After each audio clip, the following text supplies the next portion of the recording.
All right. Joining us now is two of my favorite people that I enjoy talking to softball. One of them I literally talked to a lot of softball there. One of them I actually spoke to 4 years ago for the first time, and when she was starting her ACC network duties, and she's been a standout at North Carolina prior to that as a player, catcher, one of the great catchers at North Carolina. ACC Network's very own Brittany McKinney joining us here, as well as two-time All-American Alex Powers. I feel like I've said that a million times this year. Florida State great Alex Powers. Both of us joining us here on In the Circle on D1 Softball powered by 643. They're going to be part of the ACC network coverage all week coming up for the ACC Softball Championships. Ladies, welcome. Good to talk to both of you finally for a change together. Yeah, finally, right? Yeah, you got Been a both long of time us. coming. Yeah. Let me start with both of you first. Now, how many years now have you both worked together now at ACC, doing the ACC network? Now you have a podcast too, which I will let you talk about here in a second. But you two now talk to, I would assume, every day almost. How many years is this for the two of you now? 3 years, 3 Brett? years? Is Yeah. it? Yeah. I think so. 2 years yeah. on the podcast, 3 Yeah. years ACC network together. All right. Tell the people about the podcast. Yeah, it's called Up the Coast with Alex and Britt. It is a ACC podcast where you can get all the information you want on ACC softball. I feel like it kind of gets lost in the shuffle, so we're here to be your resource when you're looking for all things ACC, and it's been a great year for the ACC. So we've had a lot of great things to talk about. No doubt. Yeah, you've had plenty to talk about. You'll be up there covering the tournament all week there on ACC Network. And you mentioned it, the ACC has been a historic year. I got my bracketology as we record this, 9 teams in the field. That would be the most ever in the history of the league. I think 7 is the previous record. So they're on track to even smash that. What's been your big takeaway for the 2025 ACC? It's the number 2 conference according to the RPI. Could have it potentially be 3, maybe 4 teams to host. It's as strong of a league as it's ever been. What's been your big takeaway, starting with you, Britt, about the ACC in 2025? I think you look back to when Duke and Clemson started their programs and how they were they were able to have immediate success. And it was kind of a wake-up call, I think, for the rest of the conference and coaches and how they need to invest in their programs, how they need to get things going right, and then adding Stanford and Cal, and then coaches coming together. Hey guys, we've got to play a harder out of conference schedule. We've got to raise our RPIs. We've got to do better as a conference to help each other in the ACC. And I think it's just been really adding Cal and Stanford, obviously historical programs, and then Clemson and Duke having those immediate impacts on the conference just elevated everybody else's game. Yeah, and if you talk like specific player performance, I think that you have a lot more stardom in the conference as a whole. You've got some like legit names and legit players across several teams. And I think that's why, one of the reasons at least, like why the league itself or the conference itself has grown and really made a name for itself, because the stardom is a lot more prevalent than I think we've seen in a lot of years past collectively. Yeah, Brett, you mentioned on your podcast, the most recent episode, which I encourage people to check out, you mentioned the ACC has been an offensive league this year. Just talk about the explosion from an offensive standpoint. It might be the most offense of any of the major conferences is concerned. I mean, you look at all the records that have been broken this season. Jade Hilton, single season home runs. Corey McMillan, single season. Michelle Chatfield or Bree Peck, career home runs at Virginia Tech, and Kat Rodriguez, RBIs at North Carolina. I mean, there's just so many records being broken this year offensively across the board that, you could have a really long list. And going into yesterday, they've hit 800 home runs this season as a conference, which is explosive. And I think we see this around the country too in other conferences, but it is not a fun league to be a pitcher in this year. Yeah, I agree with Britt. I think that, the numbers that she was able to pull, and for anybody that doesn't know, Britt is a lot of the times like the mastermind behind a lot of our information. She's like the stats and numbers guru. I can do like basic math, but Britt's like, the legit equations and stuff. Alex, you just don't know if they're real or not, so I could say anything. Touche. That's actually a great point. So yeah, okay. I appreciate your trust. Yeah, I do trust her. So yeah. But I just think that what they've been able to do as a conference is super impressive. And a lot of that is investment in technology and learning the game, but also, of course, like making those adjustments and being able, from a coaching standpoint and a player standpoint, being able to apply the technology and the information now that they have and get on field physical results. So. All right, let me ask you both this. What has been the biggest surprise in the ACC? Starting with you, Alex. What's been the biggest surprise, either team or individual wise, so far this year in the ACC? I'm gonna go with, can I do like a good surprise and maybe like a tough surprise? Sure, yeah. Okay. I think the biggest tough surprise for me has been Duke and the hurdles and stuff that they've had to battle. I think that coming into the season, we've seen them be like really hopeful, a really great team coming in, obviously having been the reigning champs last year, coming off a Women's College World Series appearance. But they've really been battle tested, and the adversity that's hit has been tough. And I think that their gameplay has shown that. However, Britt mentions it all the time. They've got, the toughest schedule in college softball. And I think that has a lot to do with it when you face adversity, when you maybe have, injuries kind of nagging at some of the players, like you're not going to get the on-field success, especially when you're playing the top talent. So there's that. I think the best surprise positively as well has been Clemson. I think that a lot of identity has been, who are they going to be without Valerie Cagle, without the senior class that graduated last year? What is that? Who are they? And I think that they've responded, fantastically. I don't think any of us would have predicted the success that team has had on the field. Yeah, I was going to go with Clemson, so I'll throw out another one. But just to add on the Clemson, yeah, I think you're exactly right. I think going into the season with that class, that foundation that really created Clemson softball, they had Valerie Cagle, National Player of the Year. I mean, just graduating all those players is, I thought, especially after Clearwater, hey, this might be a rebuild. No, John Rittman's going to have to start a new program again. But he's just a phenomenal coach in what he's doing there and the turnaround they've had, and just playing their best ball at the right time with the youth they have and the production they get out of them.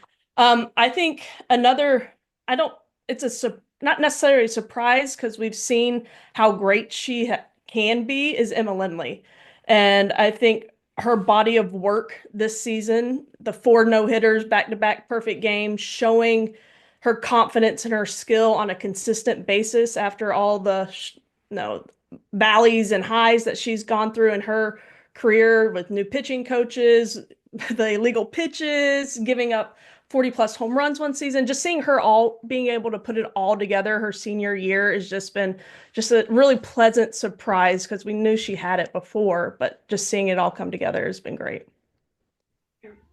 I agree. Clemson, I know you two broke down what you thought would be your ACC individual awards. You didn't touch on Coach of the Year there, which usually goes to the coach that wins the conference. So that's usually how coaches will vote. They'll probably vote that way. And I get that. And there's nothing wrong with that answer.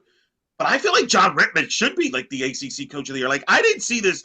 Like you mentioned it, Brent, they were a young team. You wondered, like, you just got through this great era. You had Valerie Cagle era. You wonder how it's going to go. They got off to a rough start. And, boy, they turned it on to a different level to the point where I think they're a lock to host. They're maybe the hottest. Alex, I know you referenced in your podcast, they're the hottest team in the ACC in your opinion. I personally think he's done one of his best jobs of his career. I would vote for him for Coach of the Year, but that's just me. What's your thoughts on as far as best coaching jobs in the league?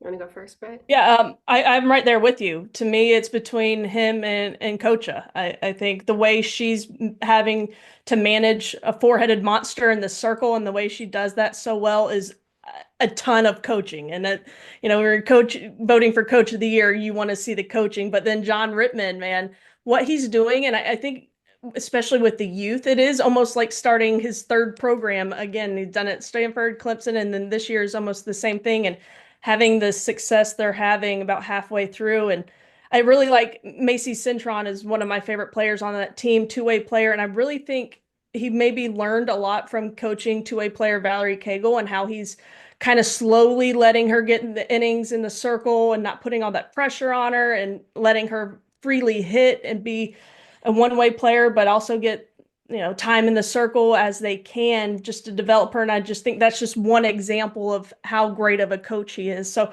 to me, it would be tough to pick between those two. We may see as much as I hate co-awards, we may see a coach of a year award in the ACC. Yeah, I agree with everything Britt said. I mean, of course, I think that what Virginia Tech is doing as well is super commendable, and Coach DeMore and everything else. But yeah, I mean, I think that Florida State doing what they've done just historically, consistently is always impressive. But I think Coach Rittman is really shaking things up this year. And I know that Britt and I have spoken so much. And I think it was Britt, the one that coined Clemson, maybe the hottest team right now in the ACC, just with how they've been rolling. And yeah, I think that there should be kudos all around. And I don't normally say that because I don't think everybody gets an award or trophy around here. But yeah, that one is deserved. I know you're not an all sport, like everybody get a trophy person at all. I learned that from you, and rightfully, I get that totally. Let's talk about Florida State. As we're recording this, obviously the big series this weekend, Florida State, Virginia Tech, one of the biggest ever in the ACC. I know people talking to people in Blacksburg, they're saying it's the biggest regular season series in the history of that program, which is saying something. That's pretty significant, but that's the beauty of bringing in Florida State. I want to start with Florida State. It's been a unique year, Alex, for the Seminoles. You cover them very well. Offensively, they're super uber talented. Pitching, Britt mentioned the pitching staff and how they've developed and played that out. Defensively, they've been a little inconsistent would be the word. Obviously, we all know about what Coach is dealing with her health, with the diagnosis with cancer, and then there was obviously the tragedy with the shooting. And so this team's been through a lot on and off the field. What's your thoughts on the Seminoles as they head to the ACC tournament? A team that, as of now, to me, is a top 8 national seed and could strengthen that with a strong ACC tournament run. Typically what I say about Florida State is they're so good because they've got the experience and they can win in a multitude of ways. And I think that that is still one of their strengths. But I do think this year, like you just mentioned, Eric, I think they're battle tested in a whole different capacity in life. And I don't think as athletes, that's always something that we get to experience until being on the other side in our career. And I think that's what sports do so well is prepare us for the hard and the adversity and things like that. But these girls, a lot of them, and collectively at once, are battling the hard parts and adversity of life on the softball field together, which is super tragic. However, I think that the way Florida State operates, just knowing them, is they're going to use that to their advantage and they're going to talk about it. And they're very good and big about presenting that stuff and putting it all out there on the table. And I feel like I'm going to sound like, or make myself sound super old when I say this, but like now in my life, I feel like I have such a different appreciation for that kind of stuff. And we talk so much about sports and the adversity and all these things, right? And I know there's like social media trends that Britt and I have talked about too, with like the traumatic things that happen sometimes on the softball field that really like shape you and impact you. But so many of us don't get to experience it again in the way of life and making them tough and making them gritty and making them fight for something that's bigger than themselves. So I think that that's really what we can expect from Florida State, just a really long-winded answer to be able to kind of, I think, paint the picture. Yeah, I touch on what you mentioned with the experience. You can't practice those moments that Florida State's been in the World Series and super regionals and those big moment games, the winner go home games, having all that pressure that they've experienced over the years that these players have experienced. You can't practice that. So I think that definitely gives them an edge. And another thing that's always been with Florida State is it doesn't matter if they fall behind early. Virginia Tech's going to score runs. They're going to hit home runs. It's going to happen. And if any team knows how to deal with that, it's Florida State. They're very mature. They know that they have the ability to come back. So if they get down early, I feel like a lot of teams will fold to a team like Virginia Tech because of their home run power. But I think Florida State is so mature and well coached that's not going to get to them and affect their game. I think the last word real quick that I couldn't think of earlier is like perspective. And that to me is like what I'm talking about and referring to with the life events and adversity is things like that. Like at the end of the day, if we do, like you just mentioned, Britt, if we do fall behind, if we do get, our stuff kind of rocked a little bit, like it's really not that big of a deal. Like we're still good. And I think perspective is alongside that maturity and experience. Yeah, it kind of reminds me a little bit of Penn State volleyball. For those that maybe follow volleyball, their head coach was diagnosed with cancer, coached throughout the whole year, and the players were motivated, inspired by that, to the point where I think they were down 2 sets in the semifinal, and they didn't blink because, hey, it's just volleyball. Like, we're fine. There's bigger perspective, and they overcame that, won that match, won the national title. for them. So who knows if we could be seeing that in the spring. I will point out it's an odd year. 2021, Florida State got to the World Series, played for the national championship. 2023, Florida State got to the World Series, played for the national championship. I'm just saying, ladies, may have to pack your bags like for a lengthy trip, possibly. They're packed. They're packed. I'm telling you. That's really good. Now let's talk Virginia Tech. You mentioned the Hokies and their explosive power team. Interesting team going into I think to me is the team to watch that I'm the most fascinated to see now in this ACC championship because it's a team that literally about a week or 2 weeks ago I had them as a host and then inexplicably lost the series to Pitt. I saw Pitt in person. I mean, they're playing a little better and to their credit. But Jenny Allard at the end of the year is a spoiler still. Not great on the resume. Dinged them a little bit. I think they're on the outside looking in. Obviously, this Florida State series will have a big impact in that as well. It's as an explosive in an offense as they've had. I know Pete DeMore loves this team when I talked to him during the year. What is your thoughts on the Hokies here? A team that's got a lot to gain here in the next week as far as possibly trying to get in the mix to host versus traveling elsewhere. Yeah, I think they definitely have the most to play for this weekend when it comes to Florida State. Yes, the ACC regular season championship is huge, but you also want to put yourself in the best situation to get to Oklahoma City by hosting. So I think Virginia Tech has a ton to play for. I definitely think they have the edge defensively. I know Pete DeMore said it multiple times this year that this is the best defensive team he's ever had in his coaching career. So I think the edge there goes to Virginia Tech, and obviously their offense is they're going to be they're playing at home, they're going to be swinging it.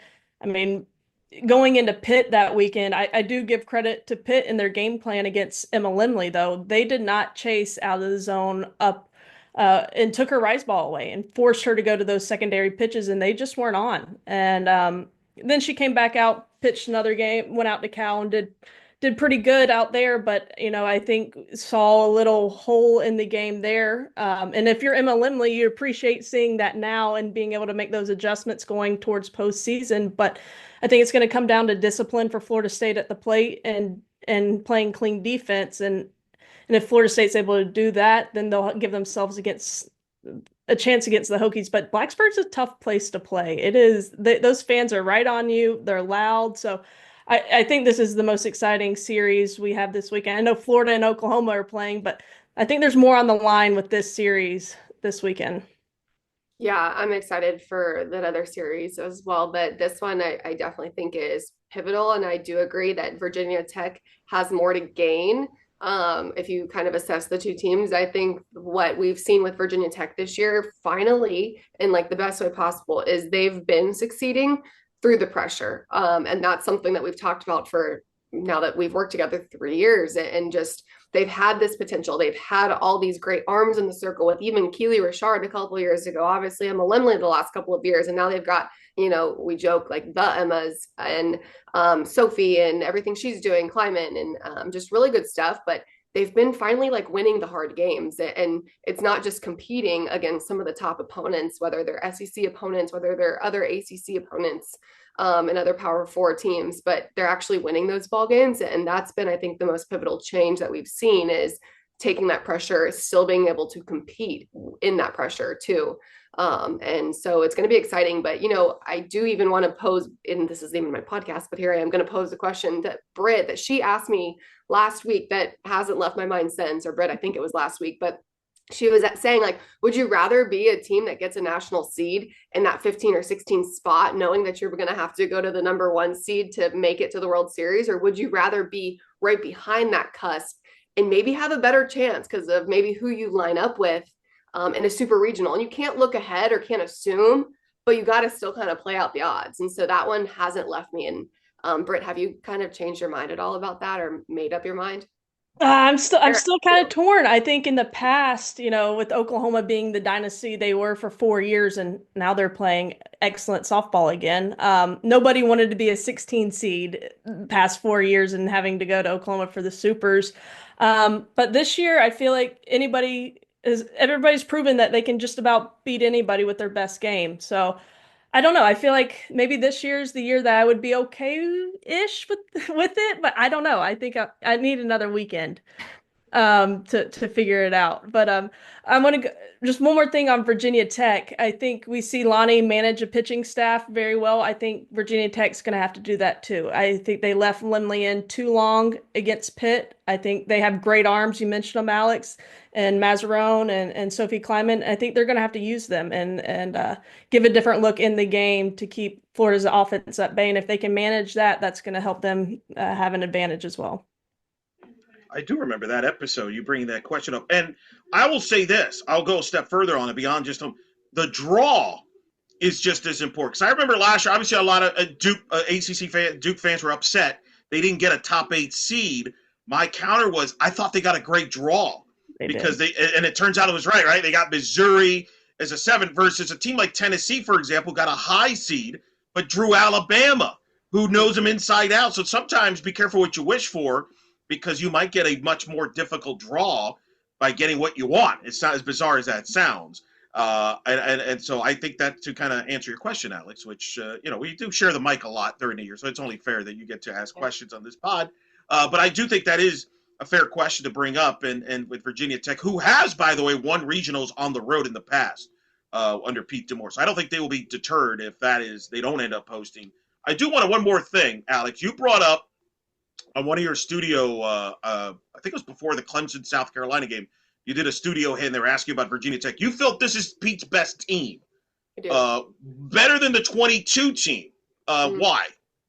I just think they're playing complete softball. I think they've got the legit arms in the circle. I think they've got the depth in the circle that they didn't have before. They were riding like Keely Richard, hard previously. Emma Lemley was still so green at the time, but I think they have good legit talent and good legit experience in the circle. I also think their hitters are elite. I think they're some of the most powerful offense in the conference for sure and in the country. And I think they've shown that the last couple of years, but I think that this is their most complete team. So I still stand by that and feel confident in that.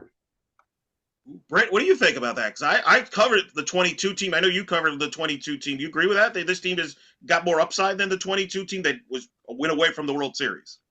Yeah, I remember that super out in UCLA. They were so close, but I think to add on what Alex has, they play defense now. They've got a really, really strong defense and they're smart. They make smart plays. They make the right plays. They're in the right spot at the right time when the ball's hit. I mean, this is a dramatic example, but their defense changes momentum of the game. When they were losing to Stanford and they turned that triple play very next inning, then their offense gets them going and they take the lead and they sweep that series. So they're not relying just on their pitchers and hitters to gain that momentum in the game. Their defense can change games too.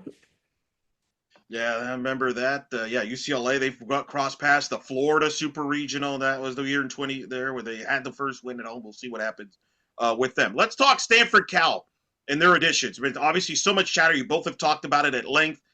We could talk about the geography and all that, but we don't have time. That's a whole other show. But I will say this. It has been a big boost to the ACC with those two brands coming in, making it as deeper of a league as it gets. I think Jessica Allister I'm going to tip my cap to her. I think she's done an incredible job. You lose the best pitcher in the sport to the portal. You basically have 3 pitchers young.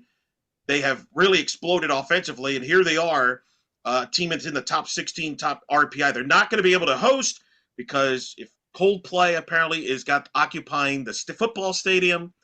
So I don't know if either one of you are Coldplay fans, but that adds some gravity to the hosting dilemma there. They say, Brett, I said thank you, Brittany. I knew somebody would get that one, but they can't host. But that means they're going to be a problem for somebody. And then Cal with Chelsea Spencer, a young pitching staff. They lost Randy Rolling to Georgia, and yet they have a talented offense. Your thoughts on the two of those teams? I think Stanford is right up there with a surprise for me, like Clemson is.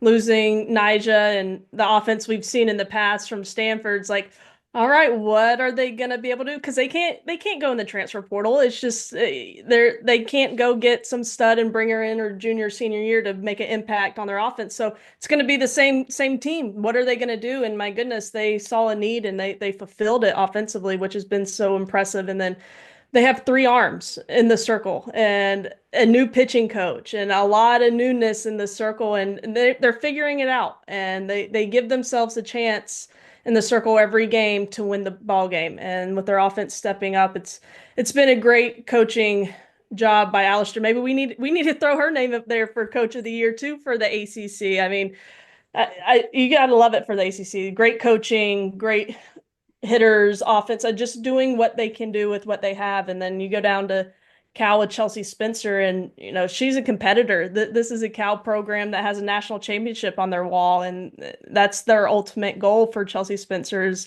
win or die at all costs. They're going to compete and win. They're going to be gritty. They've got speed. They're managing a pitching staff, multiple arms in a game, trying to figure out who works best with who. And they took that game from Virginia Tech. They've got a little bit of power. They're a team that's going to really bother somebody who's regional. I expect them to be in a regional final for sure, but looking ahead, they're going to be a competitive team in the next few years for sure. Yeah, I think big picture, they both just add great competitiveness and great talent to the conference. Like you said, Britt, on Coach Alistair, what she's been able to do in general, like she's been, I think, a really good coach for a long time now, like several years, has put together really quality teams.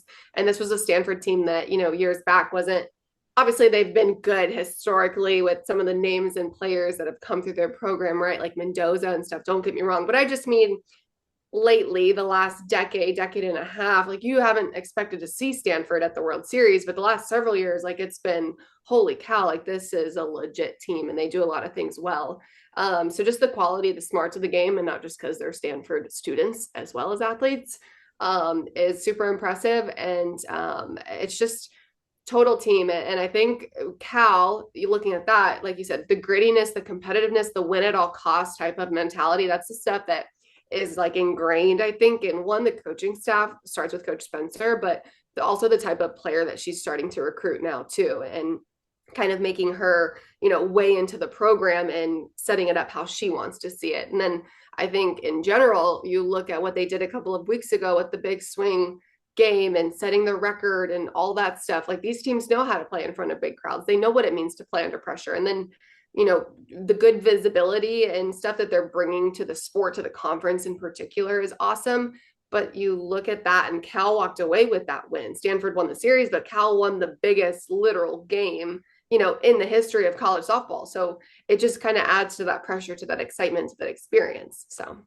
Yeah, and I think the reason they're playing, we always kind of overlook that they're playing a football stadium because Stanford's getting a new stadium and Cal's renovating tens of millions of dollars of their stadium. So two schools are investing in their program, and that's great for the ACC. Yeah, Stanford will have that new stadium ready to go for next year, and hope that there'll be no Coldplay concerts next year at Stanford. Cal's going to be the team it'll be interesting talking to Coach Spencer. They don't know where they're going to play next year, as the stadium's being renovated. So they're in the shoes that Stanford is in this year. That's going to be very fascinating. Cal did take a game from Virginia Tech too. And again, adding to the offensive explosiveness that we see in the ACC. Another team with offense explosion is North Carolina, Britt. Team you know very well. Right now they're in the tournament. I sort of have them as a last four in, only because their non-conference schedule strength's not the best. And that sort of makes you nervous a little bit. But I think as long as they do okay here, finish well, they should be in the tournament here. How has Megan Smith-Lyon in just year two as the head coach been able to get North Carolina back into this position where they're on the verge of getting back to the tournament? When talking with her, it's always people first, right? And Coach Papa was the same way, players first, and building that trust and that culture as a new, or adding to the culture as a new coach. I think she's done it just about as good as anybody can. And I know they get dinged all the time because their non-conference strength of schedule, which valid is, I get it. But as a new coach coming into a new program with a transfer portal, you don't know what you're going to have. So you're going to, first couple years, I think she's going to schedule where her team, be sure you can be over 500 and give yourself a chance to be in the postseason. But if you excel in the games that you're supposed to, like they have, then you have a really good record, and you're going to have to listen to the noise. But all they can do right now is take care of business and win games, and their offense has been electric. Yeah, the hitters are hitting. I definitely want to see like everything come together. Would be fantastic, right? Just with every team. But what some of those players have been able to do, like it's hard not to be a fan of the team in general. Like you've got some legit kids now that are playing, are competing with Coleman, with You've got just the fantastic stuff that Kat Rodriguez is doing, like the numbers, I mean, historic, right? Legendary. And it's been fun. It's been fun to watch. And these are like, unsuspecting, I think, in the past, kids, teams, whatever. And now it's like they can really shake things up. So it's hard not to be a fan of people doing the things like really well and the right way. So. Brett, you wore that uniform. Put it in context what Kat Rodriguez is doing there for North Carolina. I know you both believe she should be ACC Player of the Year. I agree with you. I think we all on the same page. She got snubbed out of the National Player of the Year, top 25, which is kind of a joke. I mean, you could have a scenario where the ACC National Player of the Year doesn't even make the top 25. That seems wrong. I know they look at certain metrics and scheduling and all that, but at some point you kind of overthink it sometimes here. She leads the nation in RBIs, and I don't think Carolina's in this position without her, Britt. Put into words what she's doing here, because this is arguably one of the great seasons that any Tar Heels had. You gave me a lot to digest right there, to dissect, and hopefully I can get it all out like I want to. But Kat Rodriguez has been a game changer. Coming in, she transferred into Pitt, then transferred to Pitt this year for her last season, and she has been an absolute game changer. In any interview you hear from her, though, she's always crediting her teammates being on base. And the two slappers at top, I love watching them. They're like the old school slappers, not the ones trying to get it through the infield, which never makes sense to me. If a slapper is trying to use their speed, trying to get through the infield, use the ground. And they use the ground, that high hop, use their speed, and they're on base for Kat Rodriguez. And she says there's no pressure on her this year, that she has a lot of support around her. It's not on her to do everything, but she is doing a whole lot of stuff for them. And it just to have that consistency too all year long. I mean, she's leading the ACC in batting average, RBIs, and you have to do that for a long time and not slump. And I think she's represented the program well, the way she speaks in interviews, the way she plays the game. I mean, when you want somebody to represent the program you played at, I think she does it just about as good as anybody could ask for. Yeah, I think she should be joining Alex Powers in that list of ACC Player of the Year. Yeah, I agree. But we'll go. You want to go back to the being snubbed on the NFPA? Yeah. I see Alex. I know you got. I know Alex is like just letting you tee off here. Well, you mentioned the metrics and scheduling and whatnot. How can you punish a player for scheduling? One, that makes absolutely no sense, and if that's an argument that's being made, I think that's a ridiculous argument. I've also had people send me some things like, well, look how she did against this RPI ranked team. I'm like, if we're digging that deep to try and find a reason for somebody not to be on the list, then that tells you she deserves to be on the list. If we have to go that far down that rabbit hole to try and find, because with all these filters and metrics, I can find a hole in everybody in the country, right? You can set up Google or your filters however you want to make somebody not look their best. So I think there should be some more transparency. What are the criterias to be on that list? Do you have to do this, this, this? And, I really wish there was some more transparency there. But I don't like the argument of the weak schedule, because there's plenty of teams that played weaker schedules that didn't put up 82 RBIs this year. So number 2 RPI conference in the country, she's playing in the ACC.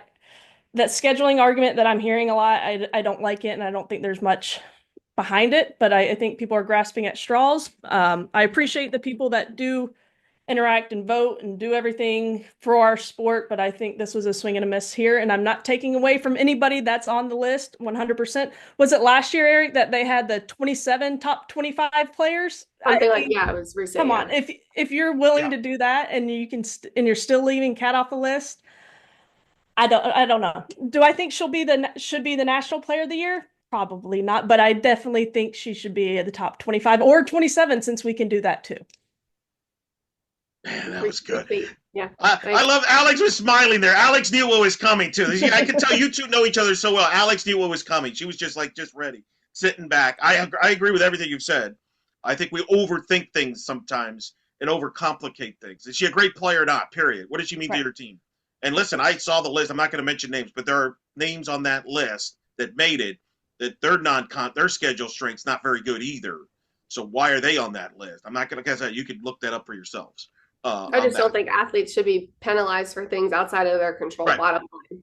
Okay, very good. See, this is why these two talk and do a podcast, folks. Yeah. Very good. Uh, Real quick, let's talk Virginia. Very quietly, once again, Joanna Harton put another strong team. They're going to make a second straight NCAA regional. How has she done this now? Where Virginia now we just expect them to be a regional, which was not the case for a while there. I think it takes time. And I think that we forget that sometimes we want a world, a society that is so high on instant gratification in every aspect of our life. Like we just have to be patient sometimes, and patience is painful. I am probably one of the least patient people that I've ever met in my life. And, I still at least can understand that much. And just knowing like it really does take time. And I think the best thing that Coach Joe has done is she lives it every day. It's hard, I think, to be an intense woman in society. It's a hard thing to be an intense, competitive person in college coaching because people are always critiquing. It's always visible. It's all kinds of things, right? But I think that she shows up genuinely. I think that she shows up intensely. And I think that she lives it and expects it from her players and has also done a great job over time recruiting the players that can handle the intensity. And I think that I've seen it for several schools across the country with strong female leaders. And I'm not here to get on some feminist, saga. I think that it's super impactful and I think that it's super powerful, but I think that it can also be taken wrong. And I think that she is the epitome of lives it, breathes it, does it, and just epitomizes, I'm sorry, the type of person and player and results that she expects. Yeah, wonderful person, wonderful coach, but also a developer of talent. I mean, you look at Jade Hilton and Eden Bigham, how they've developed over their years there. They get better each year. And I know there was a lot of pressure on her after they built that new stadium. Like, we need to win right now. Like, what are we doing? We invested in what's happening. If you develop players and develop a culture, that's going to sustain instead of just having one great year and then what are we going to do the next year? She is developing something that is sustainable. And like you said, Eric, that we expect them to be in postseason. So she's gotten that expectation now. So now that expectation's in that program too, that locker room, they expect to be in postseason. That's how they're going to practice. That's how they're going to play. And that doesn't happen overnight, especially with how Virginia has been historically, right? Yeah, it takes some time, and I think she's done a great job. And Jade Hilton breaking home run records, and they've got Savannah Henley back in the circle, and Bigham. I mean, she's just been a centerpiece of their program since she's been there. But Bella Cabral. I mean, you could go on and on. They're overlooked a little bit because they haven't been on that big stage. I think they really made a name for themselves last year at Tennessee when they shut out Miami of Ohio and then had those two competitive games with Tennessee that people started looking at them a little bit closer, and I think rightfully so. I'm curious where they put them in the regional. Do they? I don't know if they'll send them back to Tennessee. I hope not for them. I don't want to deal with Carlin Pickens. But if they get sent to like a South Carolina where they could bust or maybe get shipped out somewhere, that could be a team that could be a problem for somebody, especially at South Carolina, the way they're kind of coming into the season there with Virginia's pitching and experience. That could be interesting there. Georgia Tech, Eileen Morales, a tough schedule, kind of limping a little bit, but in fairness, they ran into a red-hot Clemson team. They're going to regroup now for the ACC tournament. I think they're still in. May need a win just to feel better about themselves and not, kind of snap this little losing streak. What's been your thoughts on the Yellow Jackets this year? I agree. I think they're in, Eric. I think winning a game would make them sleep better at night before Sunday, and I think they're fully capable of winning a first round game at the ACC tournament. I think their schedule has been brutal, but they've been able to take some games. They took Oklahoma State and Georgia midweek, if I'm not mistaken. They've won some big games with some really young players and not necessarily a dominant ace in the circle too. So they're mixing and matching with their arms and doing a lot of good things on the coaching side to put them in positions to be successful.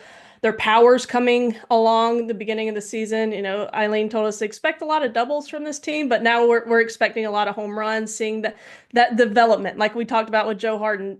Eileen Morales develops players, and I think they have the resume absolutely to be in the postseason with some of those big wins and their strength of schedule. So I think the Yellow Jackets, another team that you wouldn't be comfortable with coming to your regional. Yeah, I agree with Brett, and I think you hit the nail on the head when you said like they're a young team and they graduated some really great, impactful players. I think of the offense last year that they were putting up collectively like super impressive numbers. They were leading the conference for a little while last year, so like to graduate that success and that experience and then kind of try to reload quickly with the schedule that they have, and Coach Morales will be the first one to tell you it's a tough one. Probably wouldn't do it again if she has her choice, but that adversity, that challenge could prepare them for a tough road ahead the next couple of weeks, and just trying to lean into that. And I think that there's really something to be said, and a high compliment or high praise is deserved when you don't have and I say this with so much respect, you don't have the best talent, player for player, pound for pound on the field, but you're able to win ball games and you're able to be super competitive in ball games. And I think that's more of a strategy, and compliment to the coaches and the leadership that they have. I think it's a compliment to the players for buying into roles and just total team buy-in and knowing that, hey, no matter whose number is called, we're going to get the job done. And it doesn't matter if it's her or if it's me. And there's I don't want to say the word ignorance is bliss because they don't know what they don't know, but I think sometimes the inexperience can be super beneficial to teams because they're just going out there and just doing what they think is the best thing. And by golly, sometimes it is the best thing. And sometimes having an old team can really be tough because, it's like old people. They're tough to kind of like, they're stubborn sometimes. So just working through it. But you can always find the blessings and the curses in situations. Well, the six walk-off wins this year, right? I Yeah. mean, come on, with six different players doing it. It's not just your one stud coming up there with a runner on to win it in the seventh inning. They've had six different players with a walk-off, and I think that gets overlooked too. They fight to the last out. They're never out of a game, and I think that's just a testament to how gritty they are. I mean, they have two first-year players on the left side of their infield. That's hard. That's hard for anybody, and they're doing it. Probably ahead of schedule. Like you said, maybe one of the surprises of the league, considering who they lost talent Mhm. wise from a year ago. So a good job for her.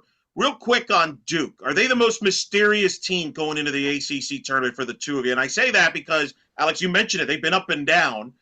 They remind me of the team that Alex and I call a lot of games of. And, she says she has no patience. No, she's lying because she has patience tolerating me and my up and down emotions calling UCF games. So she's my therapist on the booth there from time to time that she can relate. So I disagree with her on the fact her lack of patience there. But is Duke kind of qualify there because they have incredible wins? And I could see a scenario where I see the two of you talking on Saturday in Boston about them hoisting the trophy, winning the ACC title. I could also see you two talking on Thursday or Friday of how they got bounced early, breaking that down. Is there the most mysterious team you're looking to see what shows up this week? Yeah, I think mysterious is a great way to put it because right at this point we don't know who's going to show up, what team's going to be there, and I think their offense is phenomenal. They have great offense. Mina Vega is still absolute stud at second base and in the box. I think it's obvious where the question mark is in the circle, and I think Danny Drugmuller has done a fantastic job of stepping into the role that she has this year and had to shoulder all these innings. I'm not sure if Cassidy's dealing with an injury. I heard on a broadcast one time that she was dealing with a back injury, and that's why her innings are limited and things that she's going through. So for Danny to step in and continue to give this team a chance to win. I mean, she threw all but two-thirds of an inning last weekend at NC State. That's a lot going against the same hitters day after day after day.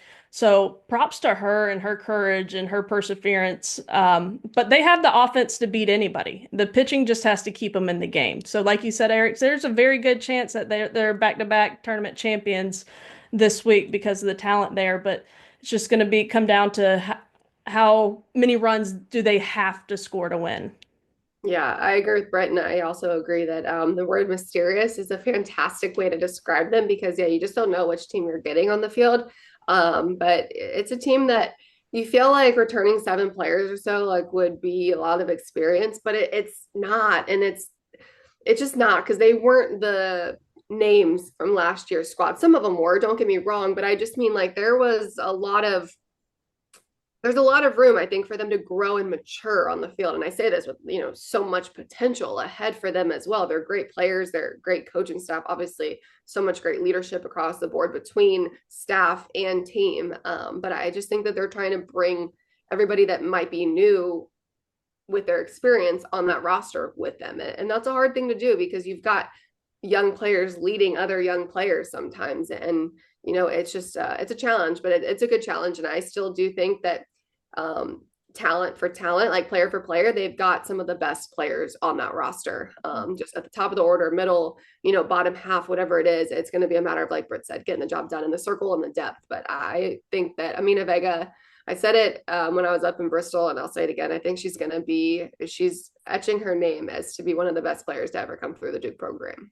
Yeah, and to talk about the leadership, I think something that gets overlooked is probably one of the most important pieces that Marissa Young this year added to her team is Tessa Malaulu, and not because of how great of a ball player she is, but she has been.